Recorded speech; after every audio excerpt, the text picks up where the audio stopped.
know I believe in how.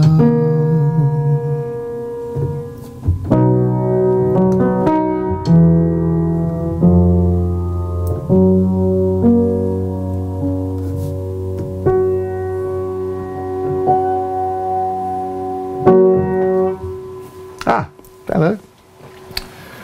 Hey, welcome to a very bright corner of my lounge right now.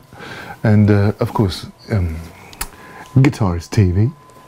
And we're on the channel today. And we're doing something a little bit unusual today because, of course,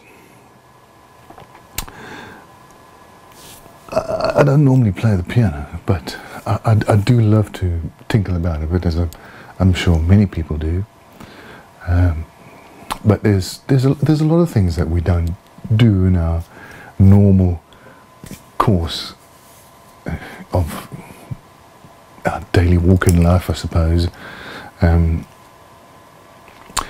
one of the normal things that I don't do a lot, I probably should be doing a heck of a lot more, is reading. Now, if you enjoy reading, like my good wife does, and she'll read a whole book in one evening, but I'm not like that. I would take a book. I once read the Bismarck, story of the Bismarck, and it took me 6 months to finish, and it wasn't much thicker than this book, by the way. But whilst I was on Facebook, I came across a little link to somebody whose name I've never heard before, and it was in connection with this book. And I mean, I can show you this book.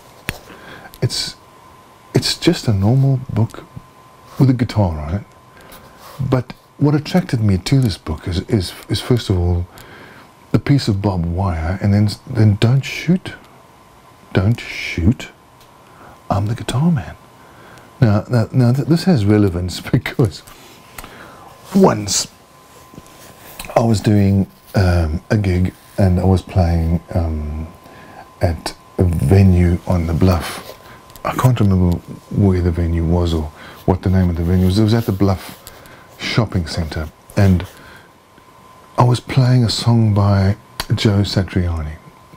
It was a song called Sag Boogie. Now, while I was playing such a raucous rock song in a shopping centre at a pub, heaven knows, but there was a request for it, I think, actually. Anyways, it's quite a raucous rocker, and it's an instrumental, so there's no singing. And a man jumped onto the stage, and while I was playing, and he came and stood right in my face, and he opened his coat up like that, and I could see the barrel, the handle of a firearm. It was a revolver, probably a Magnum or something like that, sticking out of his belt, and he told me to stop playing the song right now. And he didn't say it quite like that, but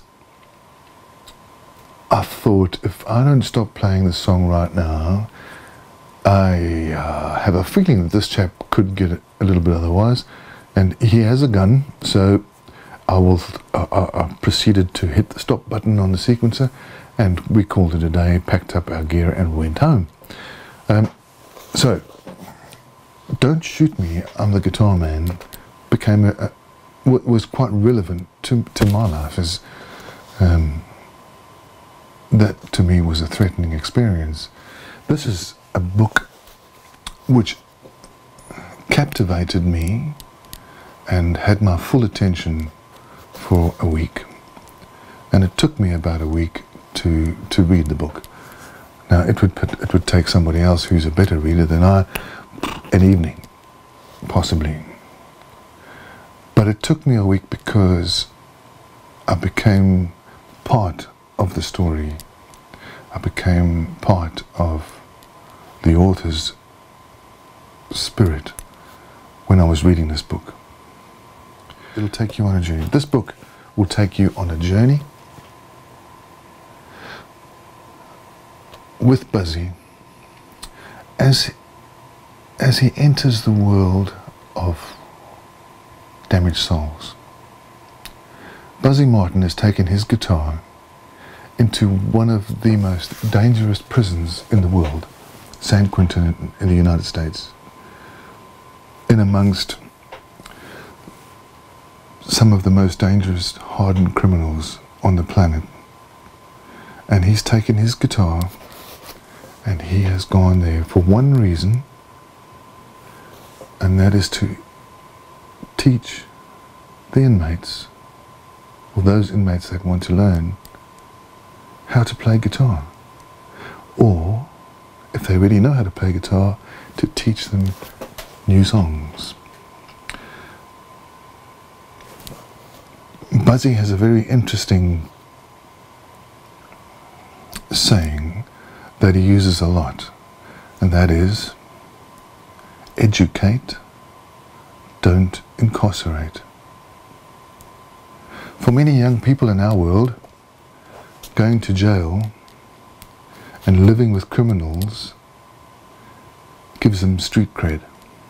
Like, hey dude, I've been with the worst, man. I've been in jail. Like, it's cool. Man, it's not cool. Jail and prison, whatever you want to call it, is not a place that you want to be. When you read this book, you'll realize that going to prison is something that you want to avoid at all costs. Because when you read the book, it will show you exactly what happens, and you'll feel it when you read it. If you don't feel it when you read it, then there's something not right, because I felt it. Maybe because I'm a guitar player and I can relate to how hard and how difficult it is to teach people who pay you, to teach them in an environment like this, where I'm at home and I'm comfortable and we can have a cup of tea and, you know, we can talk about things.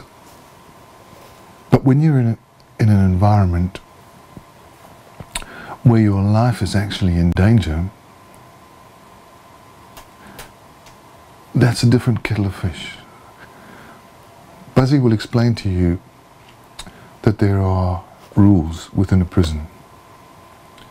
The number one rule is when you go to visit and teach people, you don't wear anything that is that's made of denim, because you'll look like one of the inmates. And if there's a lockdown or if there's trouble, you've got a good chance of getting taken out because you're an inmate. But, you know, the guards who carry these massive guns and rifles and things, and they shoot to kill. They'll ask questions after, but they shoot first and they'll ask questions after. That's the rule. One of the other rules of being in prison is you never run, you walk. And the third rule is you stay within the yellow line.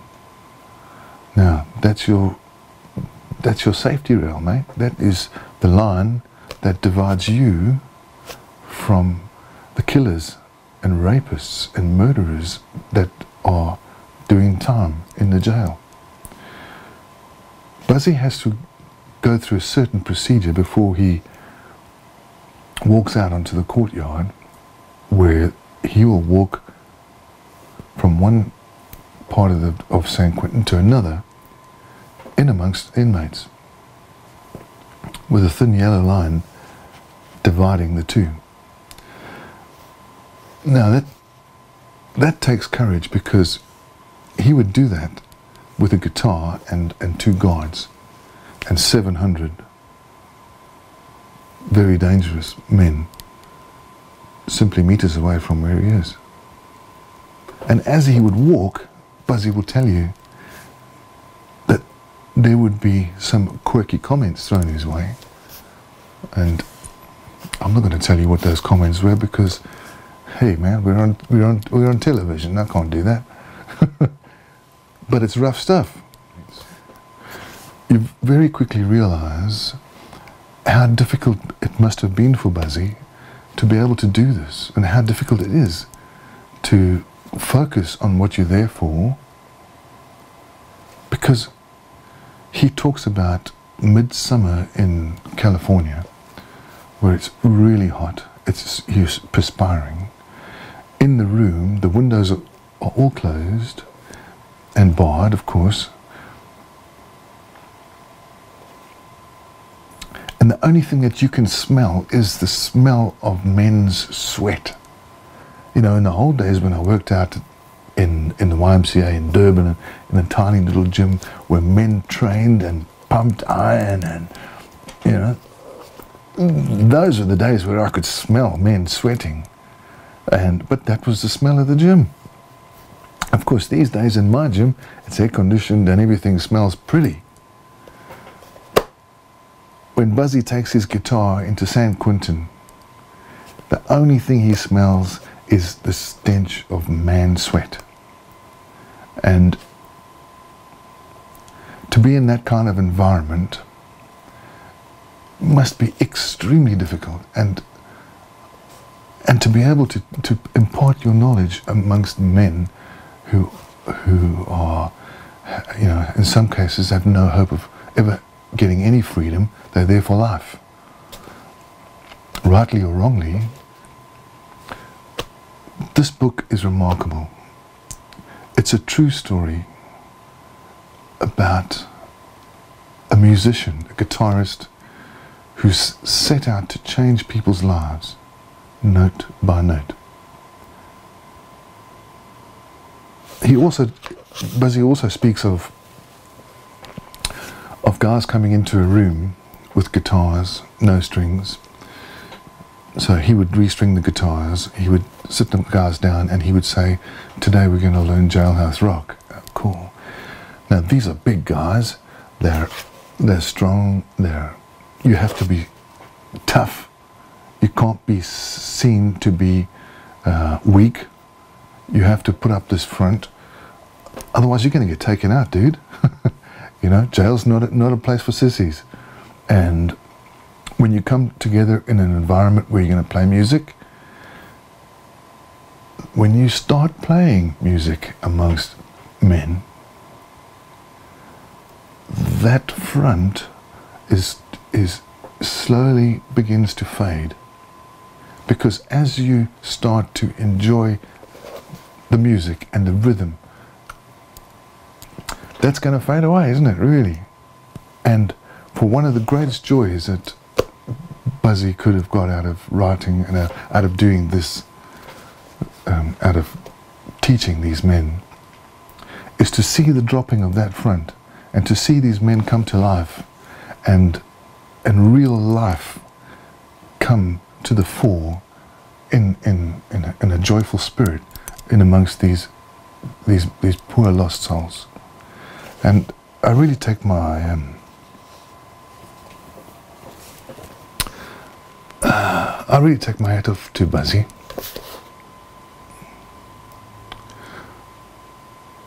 for doing this.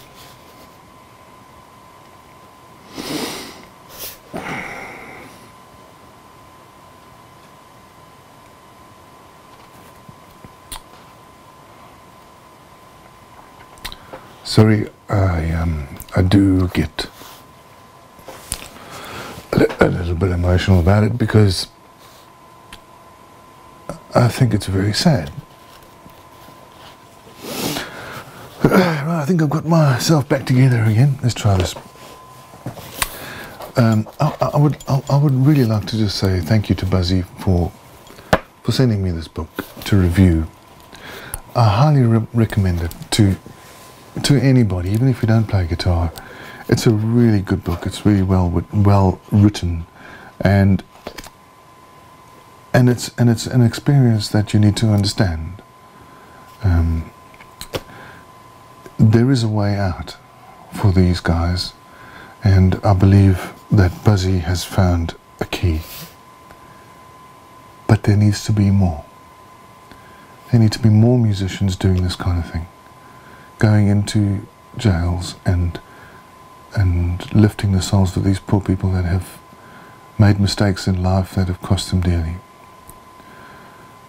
So to all the youngsters out there who watch Guitarist TV, stay out of prison. If there's one thing I can tell you, I would like you to understand that prison is not a fun place to be. I worked as a policeman in my younger days in South Africa, and I've seen the inside of prisons, and I've been there, not as a prisoner, thank the Lord, but as a policeman. And you know, I can relate to this book because I've seen it. I've seen men with lost souls, and it's not a pretty sight. Let me tell you, to be stuck within 4 walls for 20 years, no hope of going anywhere, it's devastating. Your life is over. Don't let that happen to you. Okay? If you get a chance, get this book. Read this book. Buzzy Martin spends a lot of time working with young children and people that have gone off the rails a tad, and trying to convince them that jail is not a fun place, that it's not a place you want to spend the rest of your life. So pick up a guitar, man, and learn it, and learn something. Learn a skill. Learn how to play guitar. Learn how to sing. It'll change your life. I promise you, it'll change your life. You know, playing a guitar in my world is the only thing that keeps me sane. My friends, my family, of course, I love them dearly. But having a bit of time out in your own world, being able to play a song, imagine, take you away.